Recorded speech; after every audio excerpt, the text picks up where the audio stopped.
Sometimes when I'm in a place like this, I feel a little bit guilty. You know, I'm out here on the streets, I'm interacting with the locals, and then I escape to the refuge of a five-star hotel. It's almost an us and them situation, and to be honest, I much prefer to be out here with them and, you know, maybe even try a homestay.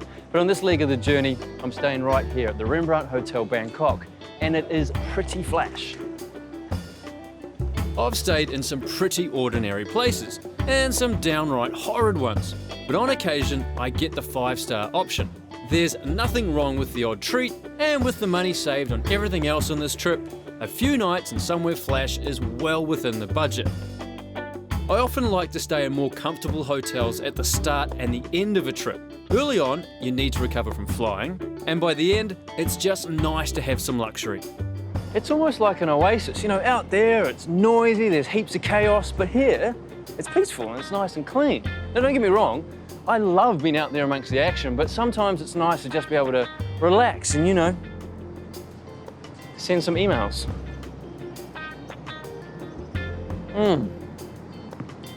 That is good. Five-star in Bangkok is actually quite inexpensive when compared to many other big cities around the world. For the price you'll pay in Sydney for a basic three-star room, here you'll be in luxury. If you're strapped for cash, there's always the backpacker option too, which, if you do your research, can actually be quite comfortable.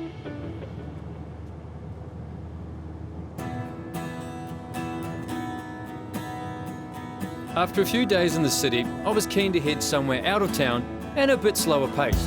Or at least that's what I'd hoped to find. There's only so much of the chaos I can handle. So I planned a day trip a couple of hours drive from Bangkok to a place known as Dam Noan Sarawak Floating Markets. It's not long from the heart of the city to the less populous and rural landscapes just beyond the urban sprawl.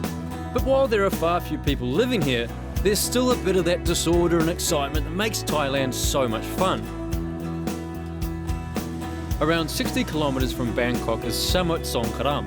It's a large town that lacks high-rises, but is seemingly just as busy as the middle of the capital.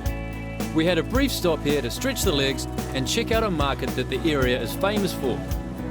Now, this is no ordinary collection of fruit and veggie stands or junk traders.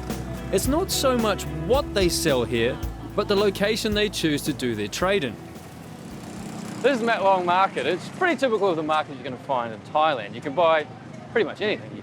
Flip-flops, really nice food, trinkets, and there's just chaos everywhere. But what's not typical of the markets I've been to are these railway tracks. So the market stalls here go for about 200 metres that way. They've got awnings over the tracks, so that when the train comes in, all that's going to have to get pushed back somehow, I don't know. Train's going to come in, I imagine the market's just going to envelop the railway again, and then they're going to do the reverse, take it all back, train's going to go out. This is something I'm looking forward to seeing. Just check, see when the train's coming. It's close, it's very close.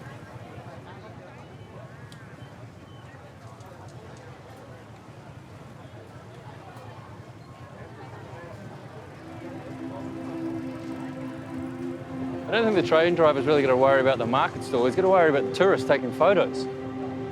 He's going to get through here. It just goes to show you that in Thailand, every bit of space is turned into useful real estate. In this instance, we have a market come tourist attraction.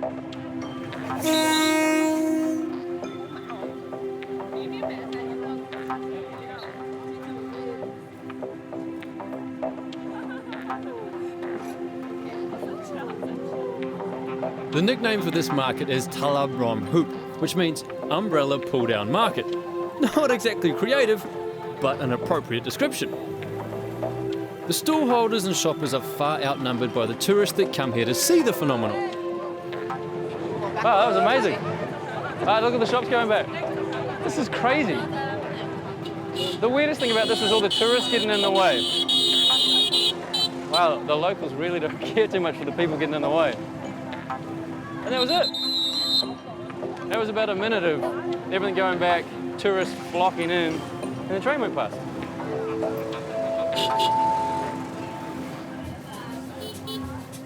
According to one of the sellers I spoke to, getting a spot here is premium real estate and well worth the frequent pulling down and setting up caused by the trains.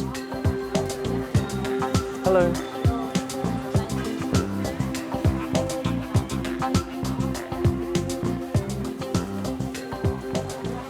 This market really does have everything. In the back there you can buy clothes. Here you can buy some sweets if you want. Then on this side you've got all your fresh veggies, garlic, bok choy, cabbage. Then over this side you can get some seafood, dried fish, some kind of paste or something, I don't know. Or your wet market, pork, nice pork strips, pork mince, anything you want, they've got it here. Thailand really is a food lover's paradise. There's a huge array of fruits, vegetables, seafood, poultry and other meats, all grown and harvested locally. While the food hygiene might not be like it is in a more developed country, if you thoroughly cook what you buy or eat deep-fried stuff, then you can be relatively confident you won't pick up a stomach bug. Relatively. One thing I love to do in the markets is ask the locals how they cook different things. It's the best way to learn a bit about traditional Thai flavours. Replicating the advice in my own kitchen, now that's a different story altogether.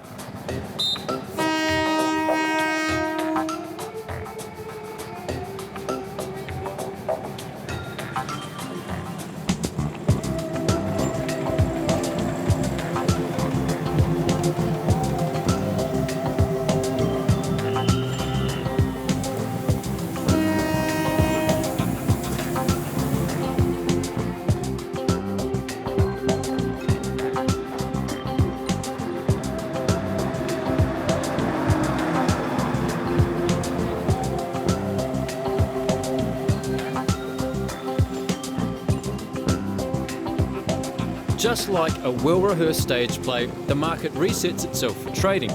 It seems so natural. This symbiotic relationship between the people and the beast works perfectly. Wow. With this unique experience behind me, it was time to hop back in the car for a short drive up the road to the floating markets. I kind of feel like I'm doing a quirky shopping guide to Thailand.